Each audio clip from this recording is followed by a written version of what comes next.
పితా పుత్ర పవిత్ర ఆత్మనామమున ఆమె. తన భర్త మనసుని మార్చి యేసుక్రీస్తు నిజ దేవుడని నిరూపించిన క్రైస్తవ మతం వైపు మరైనట్లు చేసి అనేక మంది ప్రజలను యేసుక్రీస్తు మార్గం వైపు వచ్చేటట్లు చేసినటువంటి గొప్ప పునీతురాలు, తన జీవితాన్ని ప్రభువునకు అంకితం చేసుకున్న గొప్ప వేద సాక్షి మరియు రోమన్ కన్య, సంగీత కళాకారులు, గాయకులు, సంగీత సాధనాల తయారీదారులు, కవుల పానక పునీతురాలు పునీత సిసిలియమ్మ అలియాస్ సిసిలియా. సిసిలియా గారు శ్రీసభతొలి సంవత్సరం నుండి వేద సాక్షిగా మరణించిన పునీత సిసిలియమ్మ గారు క్రైస్తవారిచే భక్తిపూర్వకంగా కీర్తింపబడనున్నారు. దివ్య పూజార్పణ కాండంలో పేర్కొనబడిన 7 పవిత్ర హతసాక్షుల నామంలో వీరు కూడా ఒకరు. 2వ శతాబ్దం అంతరంలో రోమ్ నగరంలోని ఒక ధనిక కుటుంబంలో ఉన్నత వంశంలో పునీత సిసిలియా గారు జన్మించారు. ఆ కాలంలో రోమన్ సామ్రాజ్యాన్ని అలెగ్జాండర్ సెవేరస్ చక్రవర్తి పరిపాలించేవాడు. సిసిలియమ్మ గారికి చిన్నతనం నుండి సంగీతం అంటే ఇష్టం ఎక్కువ. అందులో గొప్ప ప్రావీణ్యాన్ని సంపాదించుకున్నారు కూడా. వారి కలవరి కుటుంబానికి చెందినవారు. క్రైస్తవ ఆదర్శాలతో పెరిగారు. దైవ సేవ కోసం ఒక కన్యకగా పరిశుద్ధ జీవితం గడిపి నిశ్చయించుకున్నారు.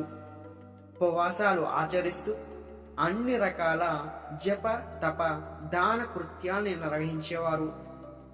సిసిలియమ్మ గారి యుక్త వయసు రాగానే వారి ఇష్టాలను, జీవిత ఆశయాలను తల్లిదండ్రులు గుర్తించకుండా వరియస్ అనే ఒక ధనవంతుడు అందగాడైన అన్యునికి వివాహం నిర్ణయించారు. వారు నిర్ణయించిన ప్రకారం పెళ్లి రోజు రానే వచ్చింది. పెళ్లి తంటూ యథావిధిగా కొనసాగుతుండగా సిసిలియమ్మ గారు అతిథులు దూరంగా కూర్చొని మదిలో ప్రార్థన చేసుకుంటూ మరోసారి ప్రమాణం చేసి దేవునికి తన జీవితాన్ని తాను అర్పించుకున్నారు. తల్లిదండ్రులను నొప్పింపకలేక ఎలానో పెళ్లి కూతురు ఒక బొమ్మలా మారిపోయింది. పెళ్లి తంటూ ముగిశాక బంధువులంతా ఎవరిది వారు వెళ్ళిపోయాక ఆ రాత్రి భర్త వరియతో ఒంటరిగా మిగిలింది. ఆ సమయంలో సిసిలియమ్మ గారు తమ భర్తతో ఇలా చెప్పారు: ఒక రహస్యాన్ని వెళ్ళదిద్దాం అని ఉంది. నన్ను నేను దేవునికి అర్పించుకున్నాను. నన్ను నిరంతరం దేవదూతలు కాపలా కాస్తూ ఉంటారు. నన్ను మీరు తాకినట్లయితే తర్వాత బాధపడాల్సి వస్తుంది. అయితే నా కన్యత్వాన్ని మీరు గౌరవిస్తే ఆ దూతను ప్రేమించినట్లుగాను మిమ్మల్ని కూడా ప్రేమిస్తారు. ఆ పలుకులు విన్న విరియర్ సందేహం, భయం, కోపం ముప్పరిగుకున్నాయి. సరే, ఆ దేవదూతను నాకు చూపించినట్లయితే నీ కోరికను మన్నిస్తాను అని సిసిలియా గారితో అన్నాడు. మీరు సజీవులైన నిజ ఏక దేవుణ్ణి నమ్మి జ్ఞానస్నానం స్వీకరించినట్లయితే మీరు కూడా ఆ దేవదూతను చూడగలరు అని వారు సమాధానమిచ్చారు. అందుకు వరియన్ సమ్మతించాడు. భార్య సూచనల మేరకు అర్బన్ అను పేరు గల బిషప్ గారిని కలిశారు. ఆ రోజులలో తొలినాటి క్రైస్తవంపై జరుగుతున్న దురాచరణలు బట్టి అర్బన్ గారు ఊరి బయట వేద సాక్ష సమాధి స్థలంలో దాగున్న ప్రార్థనలు జరుపుతూ రహస్యంగా ఆధ్యాత్మిక సేవలు అందిస్తున్నారు. ఈ విషయాన్ని తెలుసుకున్న అర్బన్ బిషప్ గారు వయేరియకు జ్ఞానస్నానం ఇచ్చారు. యువకుడైన వరేయన్ అతురాతో భార్య సెలీనమ్మ గారి వద్దకు వచ్చాడు. అవును, ఆశ్చర్యం! ఆ అమ్మ ప్రక్కనే దగదాయంగా రెక్కలతో ఒక దేవదూత వినయంతో నిలబడి ఉండడం దర్శించాడు. ఆ దేవదూత గులాబీ లేలా పువ్వులతో అల్లిన మాలలను వరేయన్ మెడలో అలంకరించాడు. వారిరువురు పై పుష్పాలు వెదజల్లాడు.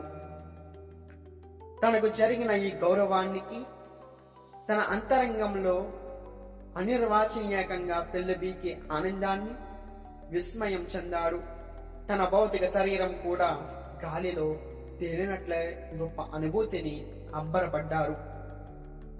తన సోదరుడైన త్రిబుర్షియన్ను కూడా మార్చి క్రైస్తవానికి జ్ఞానస్నానం పొందేలా చేశాడు. పిమ్మట ఎంతో మంది మారు మనసు పొందిన అన్నదమ్ములిద్దరూ క్రైస్తవుల సంఘానికి తమ సాయశక్తుల అంకిరాత్మలుగా కృషి చేశారు.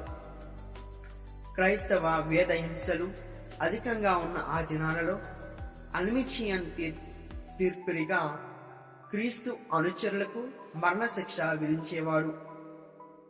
వేద సాక్షులైన క్రైస్తవ విశ్వాసులందరినీ తగు భక్తి శ్రద్ధలతో భూస్థాపితం చేయడం పుణ్యకార్యంగా పెట్టుకున్నారు.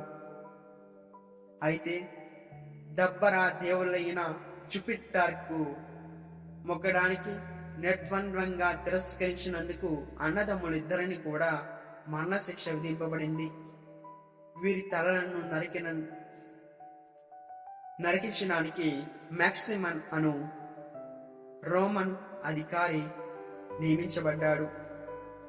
వారిని నరికేటప్పుడు వారి నుండి ప్రదర్శితమైన అత్యద్భుత దృశ్యంకును కలత చెంది పశ్చాత్తాపుడై తనను క్రైస్తవం సాక్ష్యంగా పలికాడు. దాంతో మ్యాక్సిమస్ కూడా వేద సాక్షి మరణం ప్రాప్తించింది. శోకాప్తమైన సెసిలియమ్మ గారు దేవునిపై విశ్వసించి ఆ వేద సాక్షి ముగ్గురికి భూస్థాపిత కార్యక్రమాలు నెరవేర్చారు. అందుకు సెసిలియమ్మ గారిపై కూడా విచారణ జరిగింది. తీర్పరి అల్మచియన్ అయ్యమ్మ గారికి అనేక బెదిరింపులు నచ్చజెప్పారు. కానీ యేసుక్రీస్తే నిజ ఏకదైవం, క్రైస్తవ మతమే నిజ ఏకమతం అని చెక్కు చెదరని విశ్వాసంతో బల్ల గుద్ది చెప్పడం చూసి వారికి కూడా మరణశిక్ష విధింపబడింది.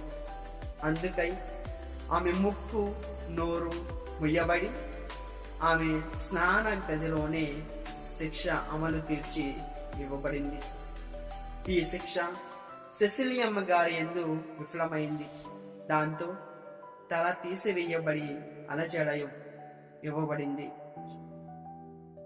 ఇది అమలు చేసే భటుడు పదునైన పెద్ద కత్తితో సెసిలియమ్మ గారి మెడపై 3 కత్తి పోటులను బలంగా వేశాడు. 3 బలమైన ఘాట్లు పడ్డాయి, కానీ మరణింపలేదు. చట్ట ప్రకారం 4వ వేటు వేయడానికి వీలు లేనందున భటుడు నిష్క్రమించాడు. ఆ ఘాట్ల బాధతో రక్త స్రావించుచుండగా 3 దినాలు ఆ అమ్మగారు చావు బ్రతుకుల మధ్య విలవిలలాడారు. క్రీస్తు కోసం మరణించే దానికంటే ఏది కూడా నన్ను ఎక్కువ ఆనందింపబరచదు అని సందేశం ఇచ్చారు. మరియు తన శిక్షించిన వారిని మన్నిస్తూ యేసుక్రీస్తు ప్రభువు వధువులను నేను అని ప్రకటించారు. రోమ్ నగరంలోని ఎంతో మంది విశ్వాసులు ఆ అమ్మగారిని సందర్శించడానికి వెళ్ళారు. ఆ ప్రాణాపాయ స్థితిలో కూడా సెసిలియమ్మ గారు తమకు గల వస్తు సామాగ్రినంతా పేదలకు దానం చేశారు. తమ పెద్ద గృహ నివాసాన్ని క్రైస్తవ ఆరాధన కార్యక్రమానికై స్థానిక బిషప్ గారికి స్వాధీనపరిచారు. వారు వేద సాక్ష్య మరణానంతరం వారి భౌతిక శరీరాన్ని సిసిలియాలోని పునీత కల్లెస్టర్ సమాధుల ఆవరణలో భూస్థాపితం చేశారు. పునీత సౌసిలియా దేవాలయం కూడా నిర్మింపబడి వారి భర్త మరిది మరియు మాక్సిమస్ వారుల అవశేషాలను కూడా ఆ దేవాలయంలో భద్రపరిచారు. ఇందుకు 1వ పాస్టర్ జగద్గురువులు ఎంతో కృషి చేశారు. సుమారు 2300 మంది అజ్ఞాత వేద సాక్షులకు వెలుగు కల్పించారు. క్రీస్తు శకం 817లో, క్రీస్తు శకం 1599లో ఆ యమ్మ సమాధిని త్రవి చూడగా అది చెక్కు చెదరక నిద్రిస్తున్నటువంటి వ్యక్తిగా కనిపించింది. పునల సెసిలియమ్మ గారి చిహ్నంగా ఒక సంగీత పనిమట్టు చూపించబడుతుంది. ఆ కన్య గొప్ప వాడని పుష్పం, వేద సాక్షి. ఈమె తన ప్రక్కన నిలిచిన కావలి దూతకు దేవుణ్ణి స్తుతిస్తుండగా ఆలకించి తన్ను దేవునికి స్తుతించింది. అందుకే ఆయమ్మ సంగీత కళాకారుల, గాయకులు, సంగీత సాధనాల తయారీదారుల, కవుల పాలక పునీతురాలుగా శ్రీ సభ ఏర్పాటు చేసింది.